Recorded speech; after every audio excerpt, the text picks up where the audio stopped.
Bonjour, c'est Sébastien. Aujourd'hui, je vais vous apprendre deux méthodes pour détourer vos images dans Paint 3D et PowerPoint. C'est par ici que ça se passe. Pour cette première méthode de détourage d'une image, je vais faire appel à l'outil natif de Windows 10 qui s'appelle Paint 3D. S'il n'est pas déjà préinstallé sur votre ordinateur, vous pouvez le trouver très facilement directement dans le Microsoft Store en lançant l'application sur votre machine et en faisant la recherche de Paint 3D. Une fois dans Paint 3D, je vais simplement lancer un nouveau projet et dans ce projet, je vais coller la photo que je souhaite détourer. Une fois le collage de mon image effectué, je vais utiliser l'outil sélection magique disponible en haut à gauche de la fenêtre. Une fois la sélection de l'outil effectuée, je peux recadrer mon image pour identifier plus précisément quel est l'élément que je souhaite voir détouré.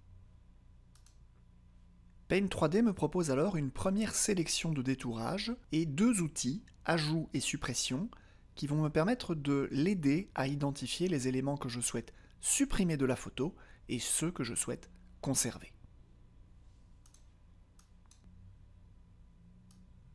Après les petites corrections, il ne me reste qu'à cliquer sur OK.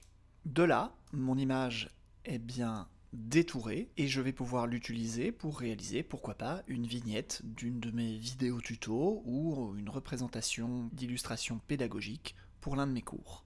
Si je souhaite conserver mon image sans fond pour la réutiliser dans d'autres supports, il me suffit d'aller dans Menu, Enregistrer sous, Images, format PNG et en transparence. À partir de là, l'image sera conservée sans aucun fond sur mon ordinateur.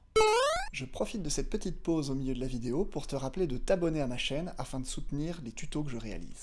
Pour la deuxième méthode de détourage d'une image, je vais me servir de PowerPoint dans sa version Pro faisant partie de la suite installable Office 365.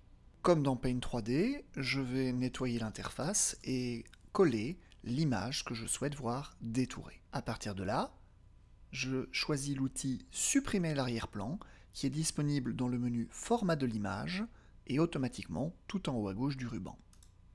À nouveau, je dispose de deux options, marquer les zones à conserver ou marquer les zones à supprimer, qui vont aider PowerPoint à identifier ce que je souhaite garder ou pas lors de ce détourage.